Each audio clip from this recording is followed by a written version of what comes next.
계속해서 저희는 교회론을 공부하고 있는데 오늘은 15과 교회의 징계.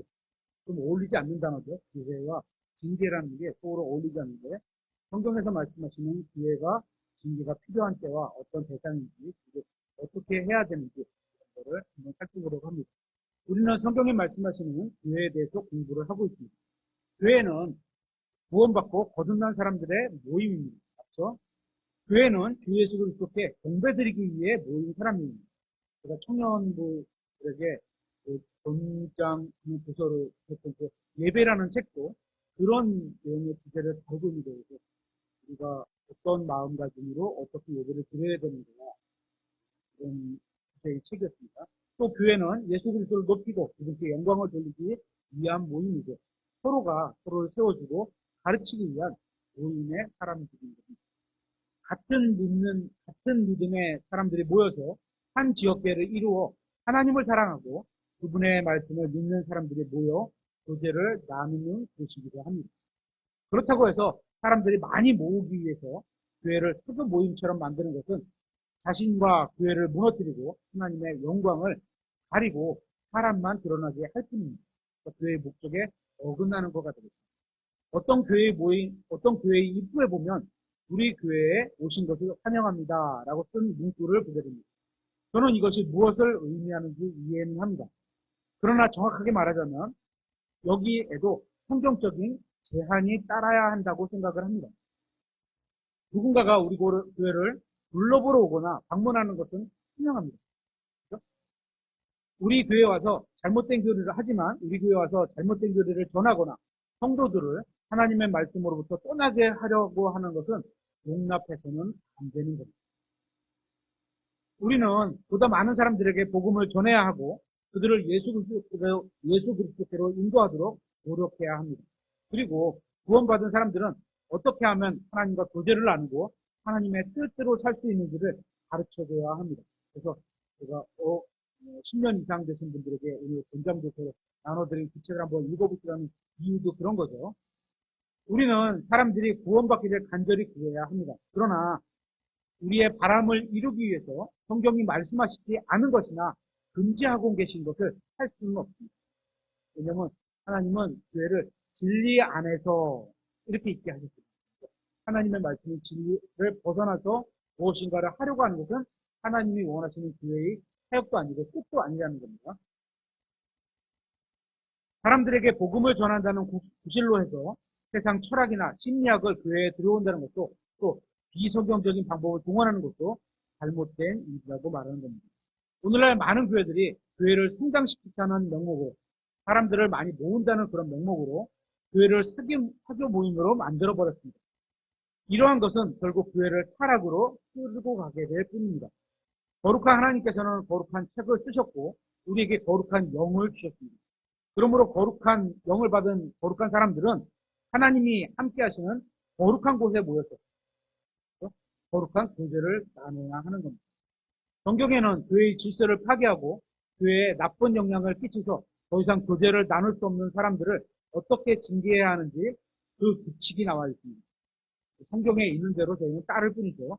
교회에 징계라는 방법이 필요한 목적은 죄를 지은 사람을 벌을 주기 위해서라기보다는 교회를 순수함 그 자체, 예수 그리스도의 신부가 순수해야 되잖아요. 그렇죠?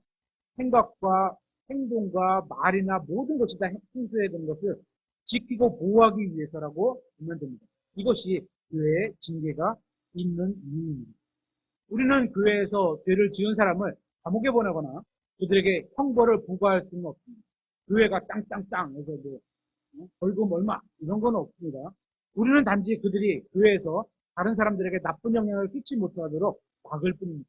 교회는 어떤 사람이 싫다거나 미워해서 그 사람을 징계하는 게 아닙니다. 작은 누룩이 전체를 부풀게 하는 것을 막기 위해서 어떤 사람, 잘못한 사람을 징계하게 되는 겁니다.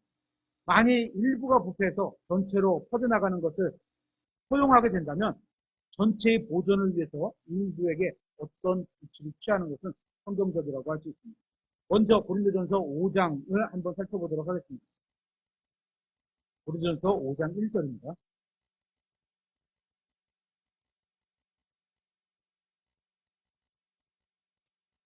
너희 가운데 음행이 있다는 말이 고린도 지역 교회에 이런 말이 도는 거예요. 음행이 있다는 말이 공공연히 알려졌는 거예요. 그것도 시시영경 비루도 아니고 공공연히 알려졌어요. 그런 음행은 이방인들 가운데서도 예수님을 믿지 않는 세상 가운데서도 이런 얘기죠. 거론되지 않는 것으로 얼마나 그, 좋지 않은 거라면 거론조차도 되지 않는 건데 교회에서 공공연히 알려졌다는 거죠. 곧 어떤 사람이 자기 아버지의 아내를 취하였다는 것이다. 그런데도 너희가 우쭐대며 오히려 슬퍼하지도 아니하고 이런 일 행하는 자를 너희 가운데서 쫓아내지 아니하였느니라. 어떻게 하라고? 쫓아내라는 거죠. 음행은 성경에서 말하는 음행이라는 것은 혼인하지 않은 사람들 간에 하는 모든 성적인 행위를 가리킵니다. 음행하는 사람들은 세상에 속한 사람들입니다. 이것은 결코 교회에 속한 행위가 아닙니다. 그러므로 음행과 교회 중에 하나를 선택해야 합니다. 그죠? 교회에서 음행하는 사람을 쫓아낸다고 해서 교회나 목사님이 잔인한 것이 아닙니다. 성경은 경건하게 살고자 하는 사람들이 결코 받아들일 수 없는 것이 음행이라고 말씀드리고 있는 겁니다. 자녀들을 키우는 분들을 이렇게 생각을 하실 겁니다. 교회는 왜 음행하는 남자를 받아들여서는 안 되는 것일까? 이런 생각을 하게 될 겁니다. 왜냐하면 우리 자녀들을 그런 사악한 사람들로부터 보호해야 하기 때문인 겁니다. 만일 여러분이 이 세상이라는 폭풍의 바다를 항해하려거든 교회라는 울타리 안으로 들어와야 합니다. 뭐, 여기 모여서 같이 살자 이런 얘기를 하는 게 아닙니다. 그렇죠? 어떤 그 신앙의 기준, 내 마음속에 중심을 하나님이라는 것에 하나님에 두고 살아가라는 그런 의미가 되겠죠. 그리고 자주 모여서 하나님의 말씀을 나누고 구제하고 위로하고 세워주고 이런 걸 하라는 거겠죠. 교회를 인도하는 사람들의 의무는 세상의 죄악으로부터 교회를 보호하는 겁니다. 세상적인 것과 구별해야 하는 것들 중에 가장 기본적인 게 아마 옷차림일 겁니다. 잘못된 옷차림은 음행을 유발하는 요소가 될 수 있기 때문입니다. 그렇기 때문에 옷을 조금 더 정직하게 입고 단정하게 입는 것은 중요하다고 할 수 있습니다. 옷을 아무렇게나 입어도 된다는 태도는 좀 위험한 상황에 처해질 수 있는 겁니다. 특히 음행을 조장하는 잘못된 옷차림의 경우 더욱 그러할 수 있습니다. 이러한 옷차림은 성경에서 배운 게 아니라 세상의 친구들에게 배운 것이라고 할 수 있습니다. 하지만 교회는 세상의 유혹과 타락으로부터 지켜주는 피난처가 되어야 하는 겁니다. 그러니까 그런 것이 잘못된 교리든 옷차림이든 교회에 그런 것을 가져오지 못하게 해야 합니다. 교회가 여러분의 집이나 여러분의 사생활을 간섭할 수는 없습니다. 그죠? 은설이가 집에서 어떤 옷을 입고 있는지 뭐 이런 거 막 따지면서 그렇게 하진 않잖아요. 그죠? 그러나 교회에 죄가 들어오는 것은 교회가 나가야 될 책임이 있는 겁니다. 또한 교회는 여러분 각자가 집에서 무엇을 하든 그것을 통제하지도 못하고 그렇게 할 수도 없습니다. 그렇죠? 여러분이 뭐 먹는 음식이 어떻게 될 거고, 어떤 생활을 하고, 어떻게, 이런 걸 다 통제할 수는 없어요. 자유롭게 내버려두고 스스로 하나님 앞에서 살아가도 가르칠 뿐이죠. 그렇죠? 그것은 여러분 각자가 알아서 해야 합니다. 그러나 함께 교회로 모였을 때는 좀 다릅니다. 교회에 죄를 가지고 온다는 거나 이런 것은 받아야 하는 겁니다. 그래서 고린도전서 5장 6절에 너희가 자랑하는 것이 좋지 아니하도다. 적은 누룩이 온 덩어리를 성경에서 말하는 것은 변질되어 갖고 잘못된 것을 말하는 거죠. 특히 이제 교리를 말할 때니까 많죠. 적은 누룩이 온 덩어리를 뜨게 함을 너희가 알지 못하느냐? 그러므로 묵은 누룩을 제거하라. 그러면 너희가 누룩 없는 자들이듯이 우리는 안에 변질되거나 부풀릴 수 있는 그런 누룩이 엄치 새 사람으로 창조된 사람들입니다. 적은 묵은 누룩을 제거하라. 그러면 너희가 누룩 없는 자들이 있듯이 너희가 새 덩어리가 되리라. 우리의 유월절 어린 양, 곧 그리스도께서 우리를 위해 희생물이 되셨느니라. 그러므로 우리가 그 명절을 지키되 묵은 누룩으로도 말고 악의와 사악함의 누룩으로도 말며 순전함과 진실함의 누룩 없는 빵으로 하자. 성경은 분명하게 누룩을 제거하라고 말씀하고 있습니다. 성경은 누룩을 퍼뜨리는 사람을 죽이라거나 폭행하라거나 하지는 않습니다. 단지 그 누룩을 전체 덩어리에서 제거하라고 말씀하고 있습니다. 우리는 교회 내에서 누룩을 퍼뜨리는 사람을 살해하지 않습니다. 그죠? 우리 교회 내에서 누가 뭘 지키지 않았다고 죽이는 경우는 없잖아요. 그죠? 단지 그가 더 이상 교회의 누룩을 퍼뜨리지 못하게 첫 번째는 타이르고, 그래도 말을 듣지 않는다면 칭찬일 뿐인 겁니다. 고린도전서 5장 9절에 내가 음행하는 자들과 사귀지 말라고 서신에서 너희에게 썼으나, 여기에 우리 시대의 문제가 잘 드러납니다. 교회가 음행하는 사람과 간음하는 사람을 성경적인 기준으로 징계하면 그 교회와 목사님을 잔인하다고 비난하면서 교회를 떠나는 사람들이 있습니다. 그래서 그걸 비난하지 않으면서 세월수를 지키려는 그런 사람들이 있죠. 그죠? 아니면 비난하면 교회를 떠나서 옮기기도 합니다. 또한 어떤 사람들은 음행이 단지 실수일 뿐이라고 주장합니다. 그러나 실수라는 것은 길을 잘못 들었거나 진짜 실수, 그죠? 아니면 토마토를 사오라고 했는데 은설이가 감자를 사오는 거야. 이런 건 실수가 될 수 있는 거죠. 그죠? 그런 거가 실수지, 음행하는 것은 결코 실수가 아니에요. 고의입니다. 선택이 아닙니다. 음행한 사람을 진정으로 사랑한다면 그 사람을 성경적으로 징계해야 합니다. 그래서 다시는 같은 죄를 짓지 못하도록 해야 하는 겁니다. 그게 그 사람을 올바로 사랑하는 방법이 되는 겁니다. 그래서 교회에는 죄에 대한 징계가 있어야 하는 겁니다. 그렇게 함으로 교회에 다른 사람들이 같은 죄를 짓지 않도록 경고를 주게 될 수 있는 겁니다.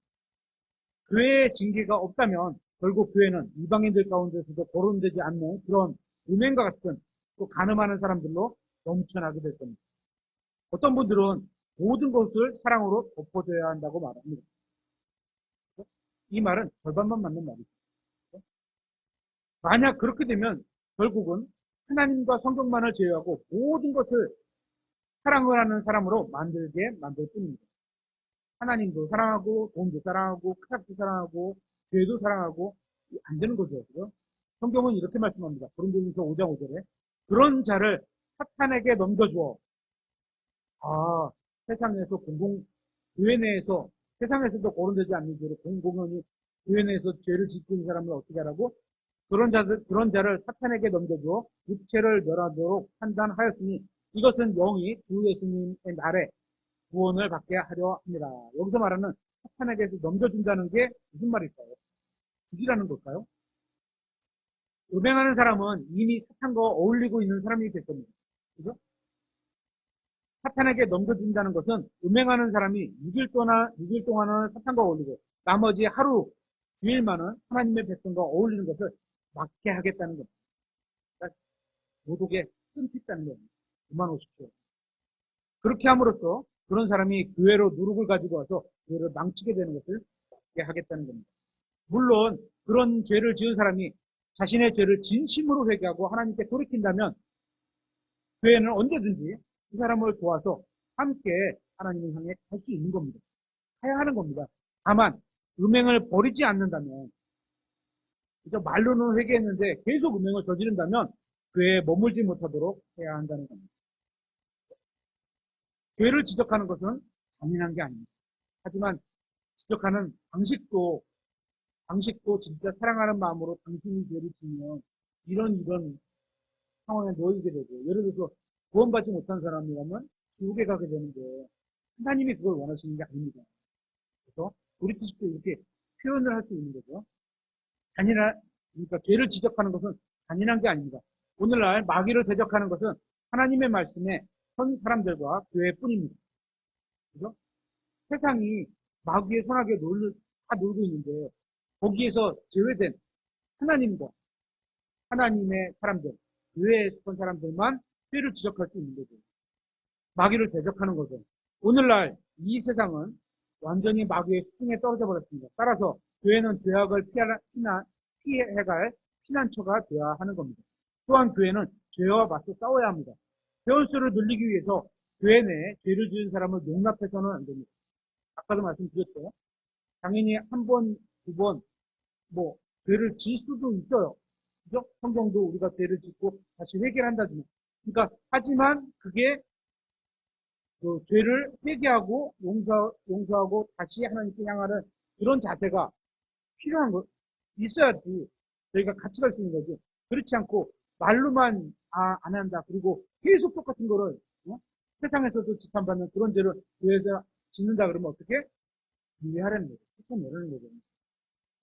교회의 목적은 몸집을 불리는 게 아니라 하나님의 말씀을 전하고 주님께 영광을 돌리는 겁니다. 고린도전서 5장 10절에 이 말은 이 세상에 음행하는 자들이나 탐욕을 부르는 자들이나 강탈하는 자들이나 우상 숭배자들과 전혀 함께하지 말라는 것이 아니니 우리가 세상을 살아가면서 이런 사람들하고 직장도 같이 다니고 이웃으로 지내고 이러죠. 그러니까 그런 거를 어떻게 같이 있는 게 문제가 아니라는 거죠. 만일 그러려면 너희가 세상에서 반드시 밖으로 나아가야 하리라. 우리가 죽어서 세상을 떠나야 된다는 얘기죠. 살면서는 그들과 같이 있지만 그들이 우리에게 죄를 전가하게 하지도 않아야 되고 우리가 그 죄를 용납해서 수용해서도 안 된다는 거죠.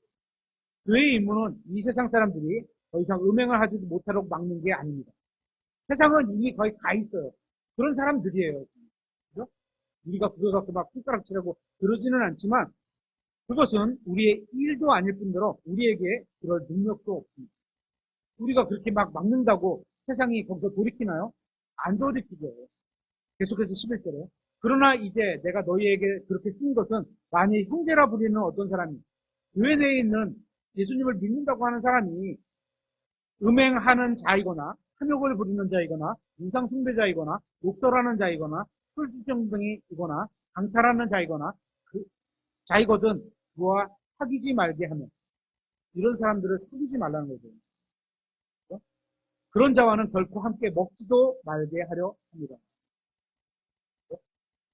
우리는 우상 숭배하는 사람들을 미워하지는 않습니다. 불쌍히 여기고 그런 사람들에게 복음을 전해야 합니다. 그러나 그런 사람들이 우상을 가지고 만약에 우리 교회 안으로 들어온다면 들어오지 못하게 하라는 겁니다. 왜냐하면 하나님께서는 그런 것이 가증히 여기시기 때문입니다. 11절에 취하는 자이거나 이렇게 되는데요. 우리는 구원받지 않은 사람들이 술 취하는 것을 가지고 뭐라고 하지 않습니다. 그들은 그게 어찌 보면 당연할 수 있고 자연스러운 일이에요. 하지만 교회 내에서는 그러면 안 된다는 거예요. 그러나 우리는 구원받은 사람이 술 취하는 것에 대해서는 경고를 해야 합니다. 하나님께서 술에 대해서 말씀하시는 게 어떤 거냐. 성경은 술에 대해서 뭐라고 말하고 있느냐. 그걸 우리가 그 하나님 말씀을 믿고 거기에 합당한 행동을 해야 되겠죠. 우리는 교회 밖에 있는 사람들이 술 취하는 것을 상관하지는 않지만 교회 내에서 있는 사람들이 그러한 것을 용납해서는 안 된다는 겁니다. 사람들이 왜 하나님과 바른 관계를 맺지 못하는지 아십니까? 교회 내에서 잘못을 해도 교회가 징계하지 않기 때문인 겁니다. 계속해서 12절. 또한 밖에 있는 자들을 판단하는 일이 나와 무슨 상관이 있느냐? 안에 있는 자들은 너희가 판단하지 아니하느냐? 밖에 있는 사람들을, 세상에 있는 사람들은 우리가 술 취했다, 뭘 할, 도둑질 한다, 가늠한다, 이런 건, 거기는 그냥 그대로 두라는 거예요. 하지만 우리 교회 내에서는 우리 스스로가 판단을 해보라는 거죠. 왜냐? 하나님의 법인 성경이 있잖아요. 그 법으로 우리가 누구나 동일한 판단할 수 있는 거잖아요. 13절. 그러나 밖에 있는 자들은 하나님께서 판단하십니다. 하나님이 나중에 심판하실 거야. 그거는. 그들은 나중에 심판하실 거야. 우리가 뭐라고 할지 아니에요. 그들을 뭐 보호시키고 이건 우리의 일이 아니에요. 그러므로 그 사악한 자를 너희 가운데서 또 내쫓자. 교회 내에 있는 사람은 쫓아납니다. 성경은 죄를 지은 자에 대해 명확한 기준을 제시하고 있습니다.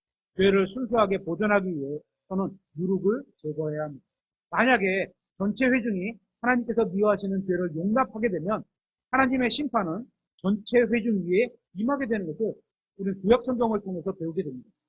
그러나 죄를 짓고도 회개하지 않는 사람을 쫓아낸다면 하나님의 심판도 그 사람에게만 임했던 것을 우리가 구약 성경을 통해서 배우게 되는 겁니다. 이러한 성경적인 예는 구약 성경에 얼마든지 있습니다. 죄를 하나님께서 미워하시는 죄악으로부터 지키는 방법은 간단하고 분명합니다. 죄를 짓고도 회개하지 않는 사람을 쫓아내는 겁니다. 아무런 징계도 하지 않고 죄를 용납하게 되면 결국 전체 회중이 하나님의 심판을 받게 됩니다. 오전 설교에서도 에베소 교회에서 촛대를 옮기시겠다 이런 얘기를 하시잖아요. 그래서 더 이상 빛의 사역을 너를 통해서 안 하겠다. 옮기시면 다른 사람이 다른 교회가 할 교회가 있다 이런 얘기입니다. 이제 로마서 16장을 한번 보겠습니다. 로마서 16장 17절인데요.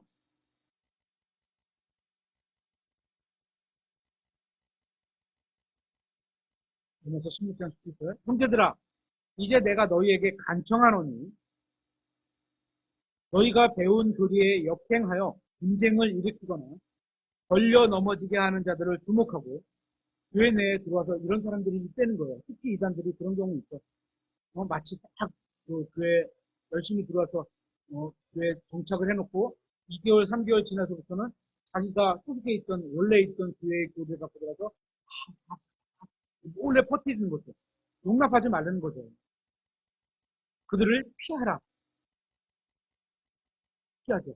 그들을 피하라. 이렇게 돼 있습니다. 성경은 실족하게 하는 자들을 표시하라고 말씀하고 있습니다. 아, 저 사람이 들어와서 우리 교회인들을 막 이렇게 한다. 그러면 그 사람을 표시한다는 거예요. 막 표시하라고 말씀하고 있습니다. 성경에 주목하라고 되어 있는 게 영어로 마크 이렇게 되어 있거든요. 그냥 우리가 흔히 쓰는 말로 마크는 표시한다는 뜻이잖아요. 그 사람을 표시해서 피하라 이거예요.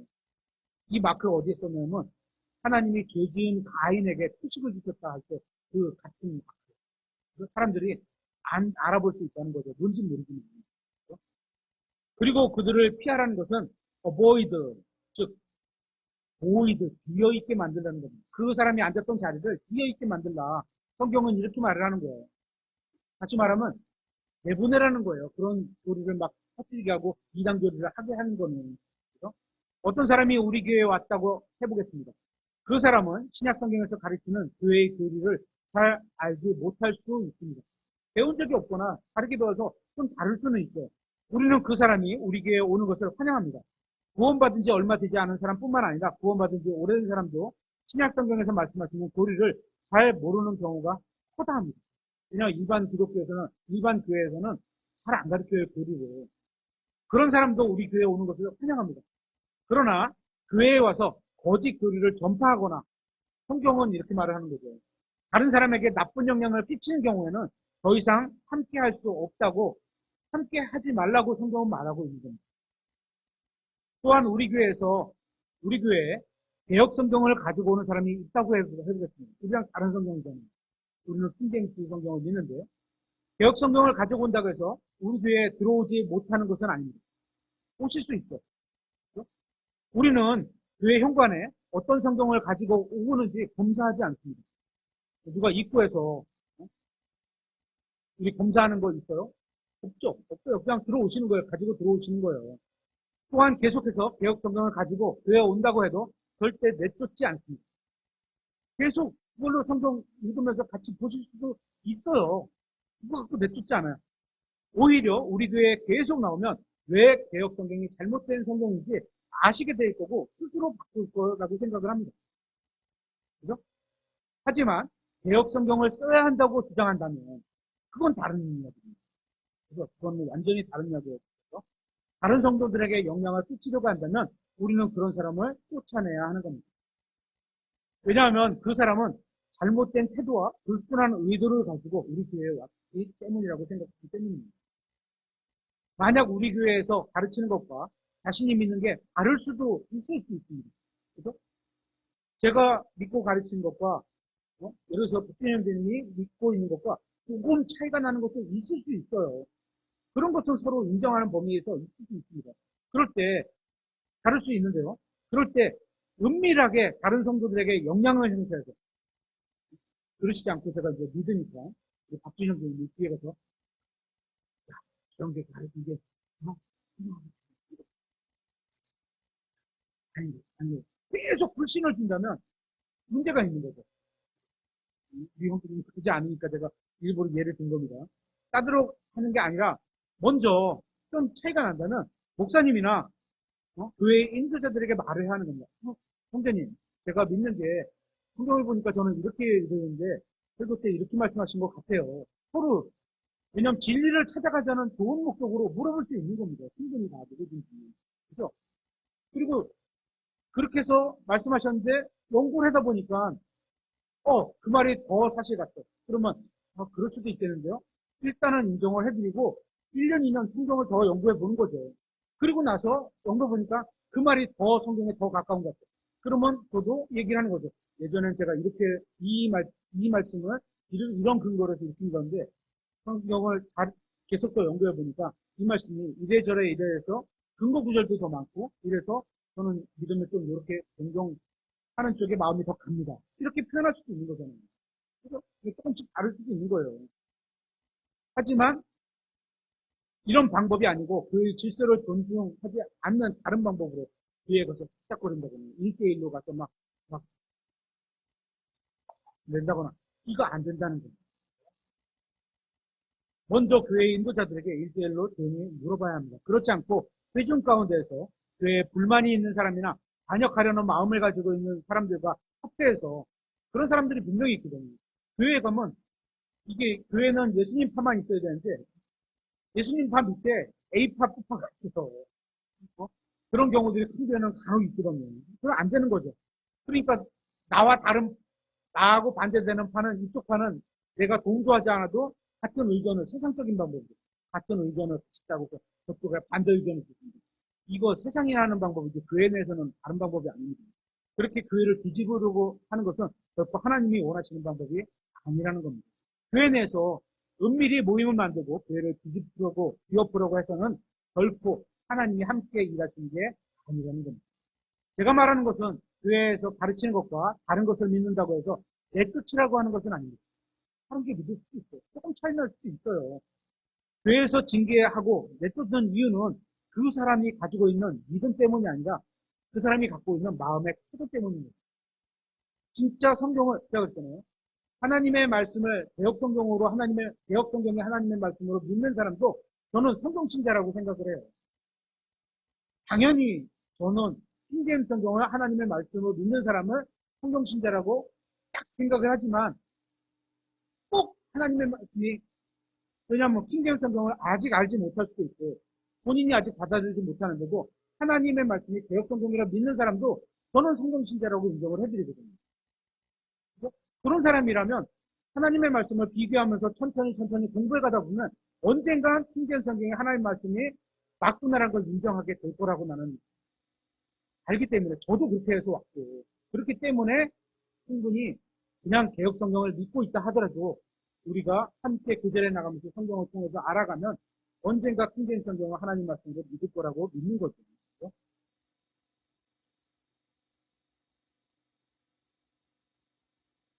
갈라디아서 1장을 한번 보겠습니다. 그래서 혹시 저와 다른 교리를 좀 믿는다고 해서 우리는 내쫓거나 이렇지는 않습니다. 하지만 그게 이단교리라면 성경 공부를 통해서 함께 공부를 해봐야 되겠죠. 갈라디아서 1장 6절입니다. 그리스도의 은혜 안으로 너희를 부르신 분을 너희가 이렇게 속히 떠나 안타깝네요. 믿은 지 얼마 안 됐는데 은혜를 받고 왔는데도 속히 떠났대요. 떠나 다른 복음으로 옮겨가는 것을 내가 이상히 여깁니다. 다른 복음이 따르게 있는 게 아니고 복음이 아닌 게 다른 복음입니다. 복음과 차이 나는 게 다른 복음입니다. 우리가 왜 죄와 거짓 교리에 대해 강력하게 경고하고 반대해야 하는지 아십니까? 그렇게 경고하지 않으면 사람들은 진리로부터 돌아설 것이기 때문입니다. 그래서 우리는 계속해서 하나님의 말씀으로 사람들에게 경고하고 사람들이 그 말씀 안에 거하도록 해야 하고 있는 겁니다. 갈라디아서 1장 7절부터 계속해서 이것은 다른 참 복음이 아니며 다만 너희를 어지럽히고 그리스도의 복음을 왜곡하려는 이게 다른 복음을 말하는 거예요. 왜곡하는 거예요. 올바른 복음은 그리스도의 복음은 하나밖에 없어요. 그걸 왜곡하는 것이 다른 복음이라는 거예요. 어떤 자들이 있도다. 하지만 우리나 혹은 하늘로부터 온 천사라도 우리가 너희에게 선포한 복음 외에 다른 어떤 복음을 너희에게 선포하면 그는 저주를 받을지어다. 주 예수 그리스도를 믿고 구원받아라. 그렇죠? 성경 기록대로 죽으시고 묻히시고 성경 기록대로 다시 일어나시고 이런 복음과 반대되는 것을 전하면 어떻게 되는 거예요? 저주받는 자가 되는 거예요. 다른 걸 가르치면 안 되는 거죠. 9절. 우리가 전에 말한 것 같이 그렇게 내가 지금 다시 말하노니 만일 어떤 사람이 너희가 받아들인 것 외에 다른 어떤 복음을 너희에게 선포하면 그는 저주를 받을지어다. 우리는 믿음과 은혜로 구원받는다고 하는데 어떤 사람은 행위가 따라야 된다. 그래야지 구원받는다. 그 가리키면 안 된다는 거죠. 이거 완전히 다른 거예요. 배운 것과 다른 것을 하면 그것을 막을 수 있는 목사님이나 저를 통해서 막고자 해야 되는 거죠. 성경은 언제나 거짓 교리에 대해서는 단호하게 말씀하고 있는 것을 보게 됩니다. 마태복음 13장에 이렇게 되어 있습니다. 마태복음 13장 24절에 그분께서 다른 비유를 들어 그들에게 이르시되 하늘의 왕국은 좋은 씨를 자기 밭에 뿌린 사람에 비할 수 있느니라. 그러나 사람이 잠든 사이에 그의 원수가 와서 곡식 가운데 가라지들을 뿌리고 자기 길로 가매 잎이 나고 열매를 맺을 때 가라지들도 보이므로 이에 그 집 주인의 종들이 와서 그에게 이르되 주여 주께서 주의 밭에 좋은 씨를 뿌리지 아니하셨나이까? 그러면 그 밭의 가라지들은 어떻게 생겨났나이까 하매 그가 그들에게 이르되 원수가 이렇게 하였구나 하므로 종들이 그에게 이르되 그러면 우리가 가서 그것을 모으기를 원하시나이까 하니 그가 이르되 아니라 너희가 가라지들을 모으다가 그것들과 함께 곡식도 뽑을까 염려하노라. 둘 다 수확할 때까지 같이 자라게 하라. 같이 자라게 두라. 수확하는 때에 내가 주님께서 거두는 자에게 말하기를 너희는 먼저 가라지들을 함께 모아 불 태우게 단으로 묶되 곡식은 모아 내 곡간에 넣으라 하니라. 하십니다. 여기서 곡식과 가라지들을 모두 그대로 들어가고 있습니다. 그죠? 그대로 두래요. 이건 이제, 그리고 37절을 계속했죠. 그분께서 그들에게 응답하실 때 좋은 씨를 뿌리는 자는 이제 그 위에 비유를 주신 걸 성경은 그 뒤에 또는 다른 곳에서 해석을 해주는 거죠. 그죠? 이 해석이 정확한 해석이고 이걸 벗어나면 안 되는 거예요. 좋은 씨를 뿌리는 자는 사람의 아들이고 예수 그리스도시고 같은 세상이면 세상에다가 좋은 씨를 예수님께서 뿌리셨는데 거기에 마귀가 와서 가라지들도 뿌리는구나. 그럴 때 같이 뽑아내면 안 되는구나. 이런 거예요. 좋은 씨는 왕국의 자손들이지만 같은 세상이며 그래서 세상에 있는 얘기를 하고 있는 거죠. 가라지들은 그 사악한 자의 자손들입니다. 마태복음 13장에 곡식과 가라지 비유는 교회가 아닌 세상에 대한 말씀이란 걸 알게 됩니다. 그렇죠.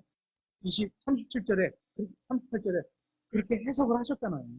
따라서 이것을 교회의 지침으로 삼을 수는 없습니다. 교회 내에 좋은 것과 가라지들이 막 섞여 있는데 지금 뽑아내지 마라. 이걸 할 수는 없다는 거죠. 왜냐하면 이건 세상에 대한 얘기지 교회에 대한 얘기가 아니기 때문에 우리는 세상에 있는 사람들을 징계하지 않습니다. 나가서 당신 왜 졌어? 죄를 졌어? 벌 받아야 돼. 이거 하지 않죠. 우리도 똑같은 죄인이잖아요. 죄인이었고. 그래서 그것은 하나님께서 마지막 심판 때 하실 일입니다. 따라서 우리는 세상을 바로잡고 징계하려고 하지는 않습니다. 그래서 우리가 나가서 막 해서 바로잡게 될 게 아니죠. 그러나 교회에서는 다릅니다.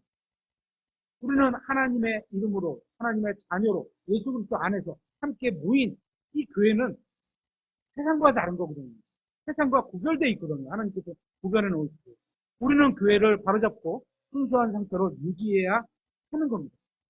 세상에서 죄를 지은 사람을 우리가 징계하지는 않지만 교회에서 죄를 지은 사람은 징계를 해야 합니다. 이것이 바로 교회를 돌보는 일 중 하나입니다. 하나님께서는 교회를 돌보게 하기 위해서 감독, 또 장로, 집사 이런 직분을 주신 겁니다. 만일 우리 교회가 교회를 돌보지 않고 범죄한 사람을 징계하지 않는다면 우리 교회는 이 세상에 있는 하나의 소교 모임으로 전락해 버리고 되었습니다. 결론은 세상이 돼버리는 거예요. 모양과 이름만 교회일 뿐이지. 그러면 교회에서 쫓아낼 만한 죄명이 무엇이 있을까? 쫓아내야 될 만한 성경이 말하는 죄. 첫째, 음행. 둘째, 거짓 교리를 가르치는 것. 셋째, 교회의 질서를 어지럽히는 겁니다. 이러한 죄를 지은 사람은 전체 회중으로부터 반드시 분리시켜야 합니다. 마태복음 18장에는 교회에게 주시는 말씀이 있습니다. 사실 마태복음 18장은 교회가 생기기 전입니다. 사도행전 2장이나 돼야지 교회가 생기는데 그 전에 하나님께서 교회에게 주신 말씀을 마태복음 18장에 하셨어요. 한번 확인해 보겠습니다. 마태복음 18장 15절. 아직 교회가 존재하지 않은 마태복음 18장인데 여기에는 교회가 실행할 만한 지침을 미리 말씀으로 주신 말씀이 있습니다. 18장, 마태복음 18장 15절. 또한 만일 네 형제가 내게 범법하거든 어떤 형제가 저에게 범법했어요. 제가 여러분에게 범법을 했어요. 가서 너와 그만 따로 있을 때 일단은 축적, 1대1로 그의 허물을 그에게 알려줄 수 있어. 그죠?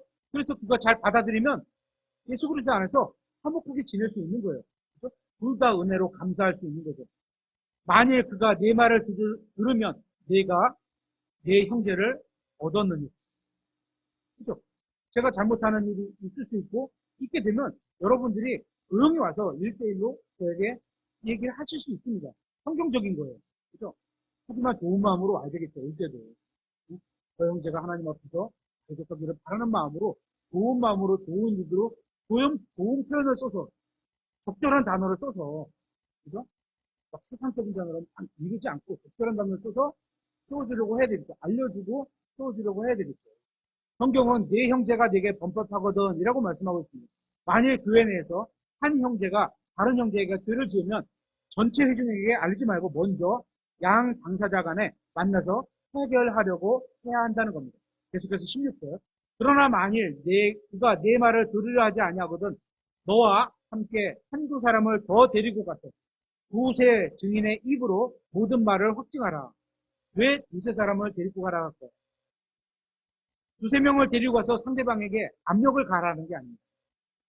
그가 말을 지어내거나 다른 사람 앞에서 거짓말을 하지 못하게 증인을 세우게 되는 겁니다. 그죠? 말을 막 지어낼 수도 있잖아요. 둘이 있으면 한 사람이 거짓말하면요 꼼짝없이 당해요. 그래서 그 목회자들은 한쪽 말만 들으면 안 된다고 생각해요. 이쪽 말도 듣고 이쪽 말도 듣고 다 들어봐야 돼. 이쪽 말만 듣고 여기에 다른 사람들이 많다고 이게 사실이라고 단정해버리면 안 된다고. 이 사람도 나름대로 하나님 앞에 할 얘기가 있을 수도 있거든요. 그죠? 그러니까 다 들어보고 그리고 나서 이제 기도해야 되겠죠. 그죠? 그가 말을 지어내어 다른 사람들 앞에서 거짓말을 하지 못하게 증인이 있게 하려는 겁니다. 구원받은 사람들도 그런 짓을 하기 때문에 사전에 방지하기 위해서 두세 증인이 필요한 겁니다. 계속해서 17절. 만일 그가 두세 사람의 그들의 말 듣기를 무시하거든 교회에 그것을 말하되 이제 전체 회중에게 말을 하게 됩니다. 만일 그가 교회의 말을 듣기를 무시하거든 전체 회중에 공개적으로 얘기를 해서 교회를 자세하게 얘기할 필요는 없으며 어떤 건 제가 잘못을 해갖고 이러한 잘못을 했습니다. 선생님 사과하시고 전체적으로 이렇게 하고 지내갔으면 좋겠습니다. 이렇게 하려는 거예요. 근데도 무시하거든. 절차가 있습니다. 1대1, 3대1, 그다음 4대1 이렇게 됩니다. 교회 전체를 지금 이렇게 됩니다. 너는 그를 이교도나 세리같이 여기라. 어떻게? 친구로 여기지 마. 주제를 나누지 말라는 겁니다. 교회의 말도 듣지 않는 사람은 구원받지도 못한 것이다. 이런 말이 아닙니다. 교회의 말도 듣지 않았다고 해서 구원을 성실하는 것도 아닙니다. 다만 교회의 말을 듣지 않는다면 그는 구원받지 않은 사람처럼 행동하고 있으니까 그의 행동에 맞게 우리도 그 사람처럼 그렇게 구원받지 않은 사람처럼 하는 겁니다. 그러면 구원받지 않은 사람처럼 여기는 것은 어떻게 하는 걸까요? 그리스도인으로서의 교제를 나누지 않는 겁니다. 그의 말도 듣지 않는 것은 그리스도 안에서 교제 나누는 특권을 스스로 포기하겠다는 겁니다. 그러니까 계속해서 그리스도인으로서의 교제를 나누려고 한다면 자신의 죄를 회개하는 건 말로만 하는 게 아니에요. 회개하고 그죠? 진심으로 하나님 앞에 회개했다면 돌이켜서 하나님의 말씀대로 살아가는 거죠. 교회의 권고를 받아들여야 합니다. 이걸 요약하면 당사자가 먼저 가서 허물을 알려주고 그래도 듣지 않으면 두세 사람이라고 그래도 듣지 않으면 교회에게 알린 것입니다. 이것이 죄를 지은 사람을 대하는 교회가 해야 할 성경적인 방법입니다.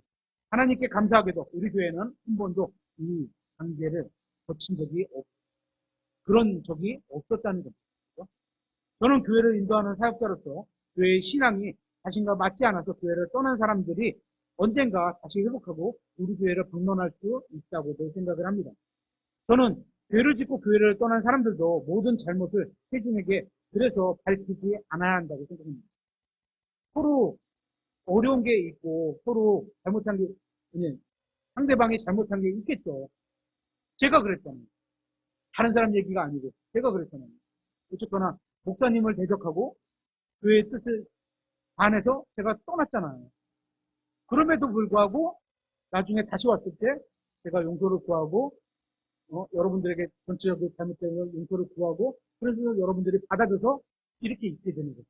똑같은 거죠. 그래서 누군가가 저희 교회를 떠났다고 뒤에서 험담하고 이러면 안 된다는 거죠. 왜냐면 언젠가 오실 수도 있거든요. 또 언젠가 오시지 않더라도 하늘나라에 가서 만날 거거든요. 그러니까 굳이 우리가 그렇게 할 필요가 없다는 거죠. 우리는 앞으로도 만약에 우리 교회를 떠나는 사람이 생긴다고 하면 떠나지 마세요. 그죠? 떠나지 마세요. 이런저런 이야기를 떠벌리지 않을 겁니다. 제가 그렇게 하지 않도록 하겠습니다. 최대한 주의를 하도록 우리 교회는 그렇게 하겠습니다. 그래야 우리가 영적으로 회복하고 성장해서 다시 우리 교회로 돌아올 수 있을 거라고 생각합니다. 마지막으로 교회 내에서 죄를 지은 자를 세상 법정에 고소할 수 있는가 이런 문제를 한번 살펴보고 마무리하도록 하겠습니다. 어떤 교회 내에서는 교회 내에서 다른 형제들에게 사기를 치고 도망간 사람이 있다는 얘기를 듣기도 합니다. 형제들에게 돈을 빌려달라고 해서 빌려줬더니 몰래 도망갔다는 겁니다. 이런 경우에 그 형제를 경찰에 신고해야 할까요? 아니면 경찰에 고소해야 할까요? 이런 문제인 겁니다. 한번 고린도전서 6장을 살펴보도록 하겠습니다.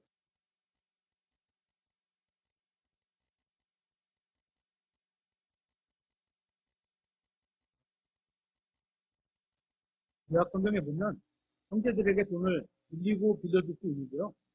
빌리는 자는 갚으려고 진짜 진심을 다해야 되고, 빌려도 주려고 노력을 해야 하고, 빌려준 자는 하나님께 드린 것처럼 거저주되, 그죠?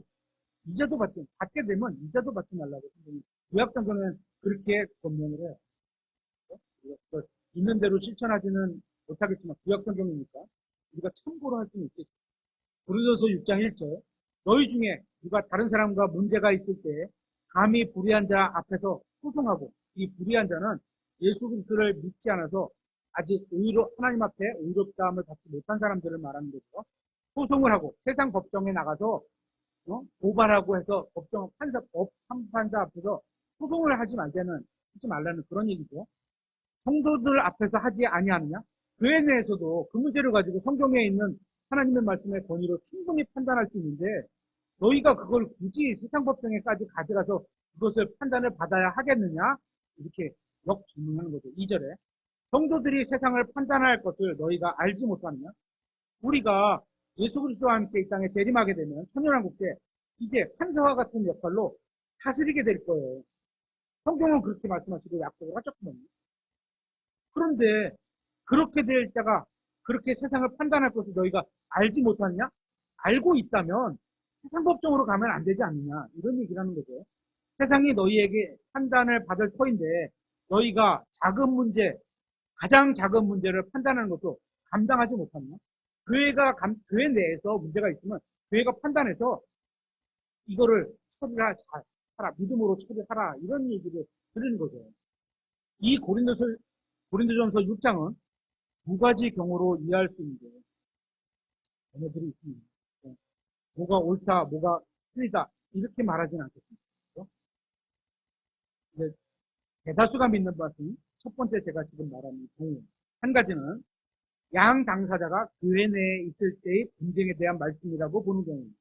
교회 내에 있어. 둘 다 있어.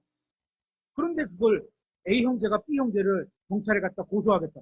이거 안 된다는 얘기입니다. 그죠? 지금 이 문제에 대한 전체적인 분위기. 그러면서 교회 내에 있는 형제를 고소하지 말라는 겁니다. 교회 내에서 지체 간에 분쟁이 있을 때 문제를 세상 법정으로 가져가지 말고 교회 내에서 해결하는 겁니다.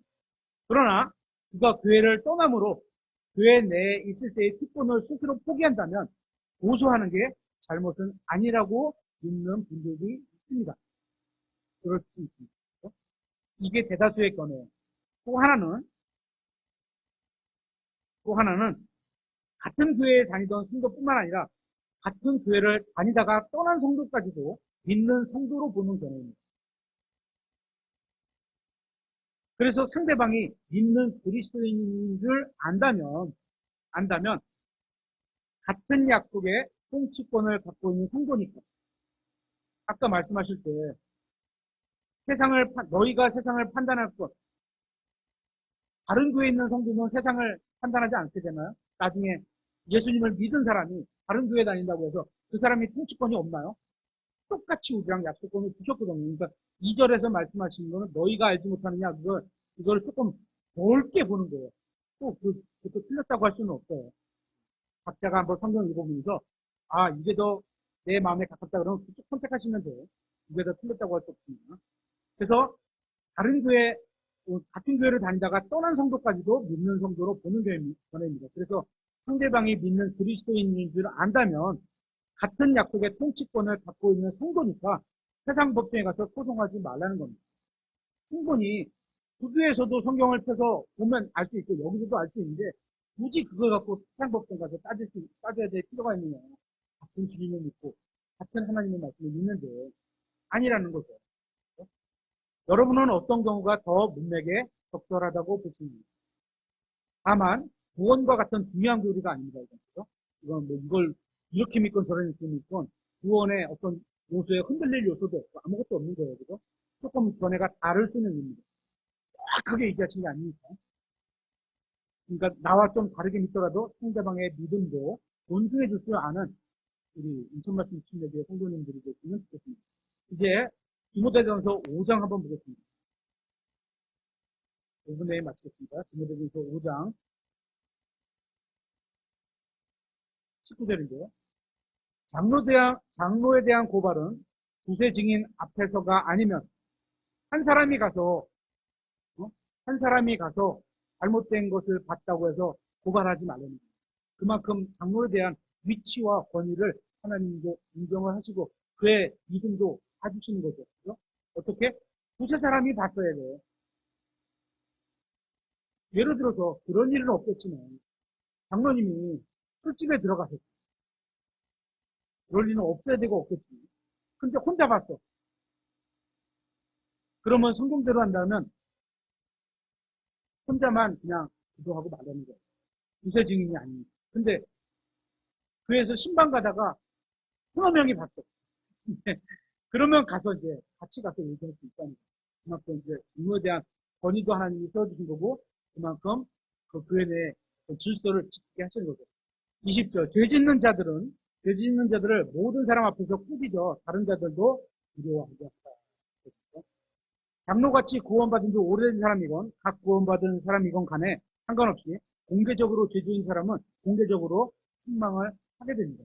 모든 사람들이 다 알도록 공개적으로 죄를 지은 사람이 있다면 모든 사람이 다 알도록 공개적으로 책망을 해야 합니다. 그렇죠? 그래야 다른 사람들도 동일하게 그 죄에 빠지지 않고 권고를 받을 수 있기 때문입니다. 따라서 명백하게 공개적으로 알려진 죄라면 그런 게 아니고 나만 혼자만 아는 거라든지 이런 거는 이렇게 하면 안 되는 거죠. 그렇죠? 그건 아까 절차가 있죠.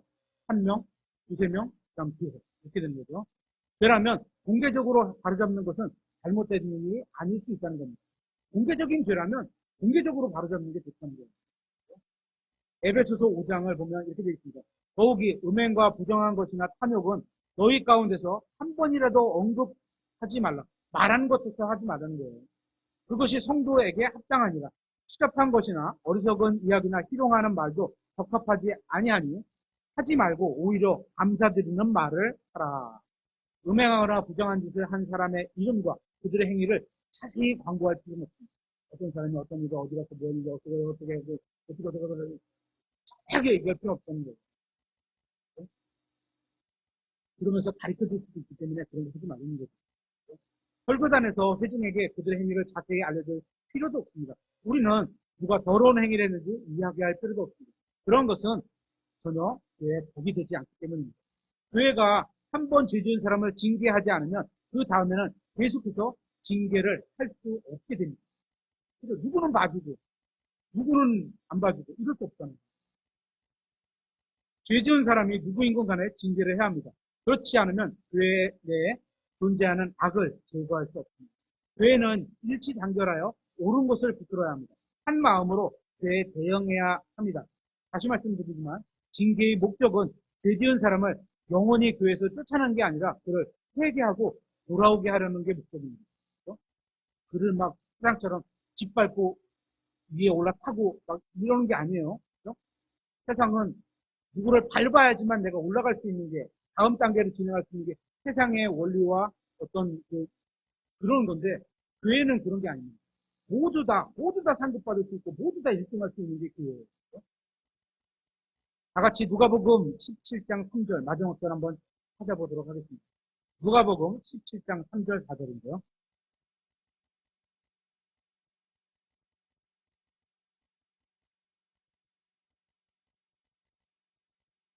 너희는 스스로 주의하라. 누가 얘기하지 않아도 그를 스스로 한번 살펴보시죠. 만일 내 형제가 내게 범법하거든. 그럴 수 있잖아요. 잘못을 할 수 있잖아요. 그를 꾸짖고 그가 회개하거든 그를 용서하라. 딱 정해져 있어. 잘못할 수 있어요. 그죠? 그리고 사랑으로 꾸짖을 수 있어요. 하셔야 될 수 있죠. 해야 되고. 그죠? 하지만 그가 잘못했다고 하고 다시 신앙생활을 찾는 길로 간다면 용서하라는 얘기. 4절. 그가 만일 하루에 7번 내게 범법하고 하루에 7번 했어. 은설이가 미안해 은설아. 은설이가 강조지 안 그러니까 내가 해준 거예요. 이런 얘기를 미안해. 엄마 말을 하루에 7번을 안 들었어. 아이고. 저녁에 죽었다. 내게 범법하고 하루에 7번 내게 다시 돌아와서 내가 잘못했어요. 내가 잘못했어요. 이렇게 말하면 엄마는 어떻게 해야 된다? 그를 용서하라. 이렇게 써 있는 거예요. 아시겠죠? 하지만 진심으로 잘못했다면 안 하려고 하는 마음가짐이 필요하고 안 하려고 하는 그 행동이 따르겠죠. 그만큼 비슷합니다. 하나님은 우리를 수없이 많이 용서해 주셨음을 기억해야 합니다. 우리가 기도할 때마다 용서해 달라고 또 기도하고 또 기도하고 매주 기도하고 매일 기도하고 이러잖아. 그죠? 그런데 누가 나와서 한 두 번, 세 번, 10번, 7번 잘못했다고 하죠. 용서할 수 없다. 이거 안 된다는 거죠. 상대방이 나에게 잘못하더라도 내가 하나님께 용서받았음을 기억하면서 상대방의 잘못을 용서해 주어야 합니다. 오늘 공부를 이렇게